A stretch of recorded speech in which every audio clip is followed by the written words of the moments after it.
చదవబడిన వాక్యాన్ని మనం ఒక్కసారి పరిగణలో తీసుకొని ఆలోచిస్తే, రాగల వాటిని గూర్చి నన్ను అడగండి, నా కుమారులను గూర్చి నా హస్త కార్యములను గూర్చి నాకు ఆజ్ఞాపించండి అంటున్నాడు.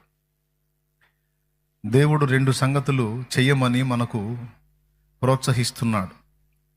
అక్కడేమో పైన అడుగుదురా, ఆజ్ఞాపించుదురా అని క్వశ్చన్ మార్కులు ఇచ్చాడు. కింద మూల భాషలో అడుగుడి, ఆజ్ఞాపించుడి అని దేవుడే తన విషయంలో మనల్ని చేయమని చెప్తున్నాడు. దేవునికి మనం ఆజ్ఞాపించటం అనేది కుదిరే పనేనా?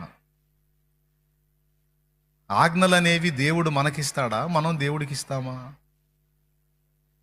ఒక్కసారి ఆలోచించండి. ఆజ్ఞలు అనేవి దేవునికి మనం ఇస్తామా, మనకి దేవుడిస్తాడా? మనకి దేవుడిస్తాడు. దేవుడిచ్చిన ఆజ్ఞల్ని మనం శిరసా వహించాలి. కానీ ఇక్కడ విచిత్రమైన మాట కనపడింది.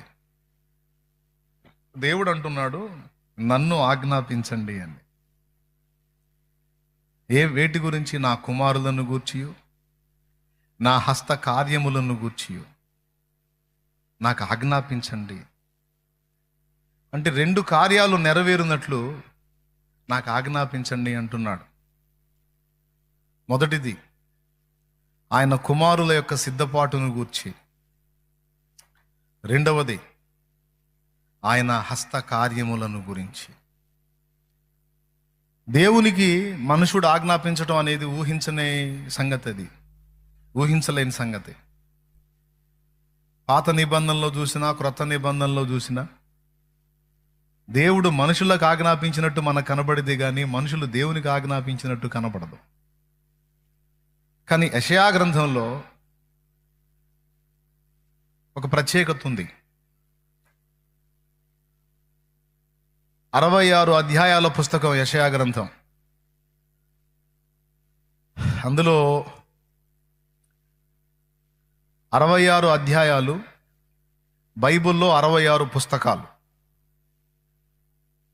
పాత నిబంధన 39, క్రొత్త నిబంధన 27, మొత్తం కలిపి 66 పుస్తకాలు. యెషయా గ్రంథంలో కూడా 39 అధ్యాయాల వరకు కొన్ని సంగతులు ఉంటాయి, ప్రవచనాలు క్రీస్తుని గూర్చి. 40వ అధ్యాయం దగ్గర నుంచి క్రొత్త నిబంధన ప్రవచనాలు స్పష్ట